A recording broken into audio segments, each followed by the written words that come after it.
네, 이번 시간은 김효빈 아나운서와 함께하는 경제톡톡 시간입니다. 이 새로운 이슈들을 경제적 관점에서 풀어주신다고 하는데요. 효빈 아나운서 어서 오세요. 네, 안녕하세요. 네, 그러면 어떤 주제부터 우리 알아볼까요? 네, 첫 번째 주제로는 최근 직장 내 육아휴직 사용률이 굉장히 증가하고 있는데요. 그럼에도 남성들의 육아휴직 사용은 굉장히 저조하다고 합니다. 그래서 제가 첫 번째로 뽑아본 주제는 톱10 상장사 아빠들의 육아휴직 현실입니다. 최근 코스피 톱10 기업 중 남성 육아휴직 사용률을 분석했더니 두 자리 비율을 넘긴 기업이 단 2곳밖에 없다고 합니다. LG 에너지솔루션이 22.7%, 삼성전자가 13.6%로 비교적 높았지만 나머지 기업들은 한 자릿수에 그쳤는데요. 여성 직원의 육아휴직 사용률이 70에서 90%에 이르는 것과 큰 차이를 보여주고 있습니다. 여전히 많은 아빠들이 육아휴직은 포기할 수밖에 없는 게 현실인 것 같습니다. 네. 그렇다면 이 여성들에 비해서 이 남성들의 육아휴직 비율이 낮은 것 어떤 이유가 있을 것 같은데 원인은 뭘까요? 네, 가장 큰 이유로는 기업 내부에 자리 잡은 눈치 문화 때문입니다. 특히 남성 직원들이 육아휴직을 신청하면 승진이나 인사평가에서 불이익을 받을 수 있다는 우려가 굉장히 큰데요. 실제 전문가들의 분석에 따르면 육아휴직 사용을 평가에 부정적으로 반영하는 기업들이 아직도 많다고 합니다. 이 때문에 육아에 참여하고 싶어도 선뜻 나서지 못하는 경우가 많아서 안타까움을 자아내고 있습니다. 네, 누구나 육아휴직을 사용할 수 있도록 분위기가 형성되는 것이 중요할 것 같은데요. 자, 그러면 육아휴직 사용률이 낮은 기업들, 어떤 기업들이 좀 있을까요? 네, 육아휴직 사용률이 가장 낮았던 기업은 SK이노베이션으로 단 2.36%에 불과했습니다. 이 외에도 네이버가 6.8%, 카카오가 12.3% 등 IT 기업들도 낮은 사용률을 보였습니다. 특히 IT 기업들은 젊은 직원들의 비율이 높아서 육아휴직 사용률이 상대적으로 높을 거라 기대했지만 예상 외의 결과였습니다. 육아 참여를 지원하는 제도가 있어도 현실적인 활용은 여전히 미흡한 상태입니다. 네. 꽤나 놀라운 소식이 아닐까 싶은데요. 자, 그렇다면 육아휴직을 장려하는 기업들도 있을 것 같은데 어떤 기업들이 있을까요? 네, 그렇습니다. 대표적으로 LG 에너지솔루션과 삼성전자는 남성 육아휴직에 적극적으로 지원하고 있습니다. LG 에너지솔루션은 최근 남성 육아휴직 사용률이 꾸준히 증가하고 있고요.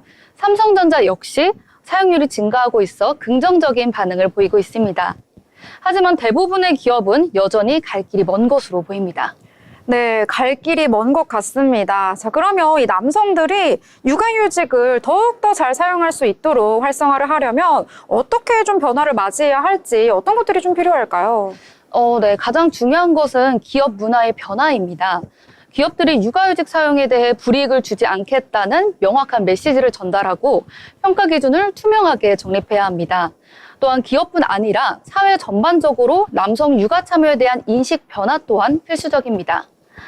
정부 차원에서도 육아휴직 지원 제도를 강화하고 남성이 부담 없이 육아휴직을 사용할 수 있는 분위기 조성도 필요해 보입니다. 네, 오늘 이 주제를 통해서 모든 부모들이 육아휴직을 당연하게 쓸 수 있는 분위기가 조성되기를 기대해 보도록 하겠습니다. 자, 그러면 두 번째 주제로 넘어가 보도록 하겠습니다. 최근에 현대차와 기아, 이 미국 시장에서 놀라운 성과를 올렸다고 하는데요. 자세한 소식 전해주시죠. 네, 오늘 두 번째 주제로는 현대차와 기아의 미국 판매 3천만 대 돌파 소식입니다. 현대차 기아가 미국에 진출한 지 올해로 벌써 39년이 됐다고 합니다. 그리고 그 39년 만에 누적 판매 대수가 무려 3천만 대수를 눈앞에 두고 있는데요. 올해 2월 기준으로 미국 내 판매 대수가 약 2,930만 대를 넘었고 현재 속도라면 오는 7월쯤이면 역사적인 3천만 대 판매가 돌파된다고 예상합니다. 네, 역사적인 기록 정말 대단한데요. 자, 그러면 처음부터 이런 분위기는 아니었을 것 같은데 초창기 시절에는 좀 어땠을까요? 네, 현대차는 1986년에 미국 시장에 처음으로 진출했는데요. 그때 엑셀이라는 소형 승용차를 수출하면서 진출했습니다. 당시 엑셀의 가격은 4,995달러로 토요타, 쉐보레 같은 경쟁사의 차량보다 월등히 저렴했습니다. 이 때문에 초반에는 저렴한 차라는 이미지가 강했죠. 하지만 가격 경쟁력에 비해 품질 문제로 비판도 많이 받았습니다. 그때만 해도 싼 만큼 품질도 낮다라는 인식이 강했습니다. 네. 초창기 시절에는 우리말에 그런 거 있잖아요. 싼 게 비지떡이다. 이런 평가가 줄을 잃었던 것 같은데요. 자, 근데 이제는 좀 위상이 많이 달라졌죠? 네, 지금은 많이 달라졌습니다. 초기의 이미지를 극복하기 위해서 현대차는 품질 향상과 혁신적인 마케팅 전략을 지속적으로 펼쳤습니다. 특히 1998년에 10만 마일이라는 파격적인 무상 보증 프로그램을 내놓으면서 미국 소비자들의 신뢰를 얻기 시작했습니다. 이후 2005년 미국 엘라베마 공장 설립, 2010년 기아 조지아 공장 설립 등 현지 생산 기반을 강화하면서 품질 문제를 극복하고 신뢰받는 글로벌 자동차 기업으로 거듭났습니다. 네, 이제는 글로벌 위상이 정말 대단하다라고 볼 수가 있겠는데요. 자, 그러면 최근에 현대차와 기아, 미국에서는 어떤 평가를 받고 있는지 궁금한데 요즘엔 좀 어떨까요? 네, 2003년부터 현대차와 기아는 제너럴 모터스, 토요타, 포드에 이어 미국 시장 점유율 4위를 기록하며 시장 내 입지를 확보하게 하고 있습니다. 특히 SUV와 고급 차종인 제네시스 등 고가 차량의 판매 비중이 굉장히 높아졌는데요.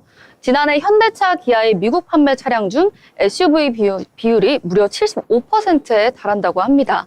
이제는 저렴한 차가 아닌 믿고 타는 글로벌 브랜드로 자리매김한 것이죠. 네, 지금은 누가 뭐래도 정말 글로벌 기업이다라고 할 수가 있겠는데요. 자, 그러면 앞으로가 또 중요할 것 같습니다. 향후 전략은 어떻게 될까요? 네, 현대차와 기아는 올 연말에 미국 조지아주에서 신규 공장인 현대차 그룹 메타플랜트 아메리카를 준공할 예정입니다. 현지 생산을 더욱 강화하면서 미국 시장에서 관세 장벽을 넘고 더 높은 성장을 이루겠다는 계획입니다. 앞으로 미국 시장에서의 경쟁이 더욱 기대되는 부분입니다. 네, 현대차와 기아의 미래 더욱더 기대가 되는 내용이었습니다. 자, 그러면 마지막 주제로 넘어가도록 하겠습니다. 야구 팬분들이라면 흥미로운 소식인데요. 자, 이제 프로야구 시즌이 본격적으로 시작이 되면서 유통가에도 마케팅 경쟁 아주 치열하다고 하는데요. 자, 효빈 아나운서 세 번째 주제 전해주시죠. 네, 세 번째 주제는 프로야구 시즌 개막과 함께 뜨거워진 유통가의 야구 마케팅 소식입니다. 프로야구의 열기와 함께 관련 상품 판매 경쟁도 굉장히 뜨거워지고 있는데요. 특히 올해 유통가의 최고 인기 상품은 놀랍게도 빵이라고 합니다. 최근 SBC 삼립이 한국야구위원회와 협업해서 출시한 크보빵이 출시된 지 단 3일 만에 100만 봉지가 팔리는 대기록을 세웠다고 합니다. 네, 일단 빵이랑 야구랑 어떤 연관점이 없을 것 같은데 빵이 왜 이렇게 빠르게 인기를 얻게 된 걸까요? 네, 이 빵은 프로야구 9개 구단의 특색을 살린 독특한 맛과 패키지로 출시됐는데요. 예를 들어 기아 타이거즈는 호랑이 초코롤, 삼성 라이온즈는 라이온스 페스츄리 등 각 구단의 정체성을 제품에 반영해서 팬들의 구매욕을 자극했습니다. 특히 선수의 얼굴이 담긴 스티커인 띠부실이 랜덤으로 포함돼 있어 제2의 포켓몬빵이라는 별명이 붙으면서 큰 인기를 끌고 있습니다. 네, 선수의 얼굴이 담긴 스티커라고 하니까 참 재미있다라는 생각이 드는데요.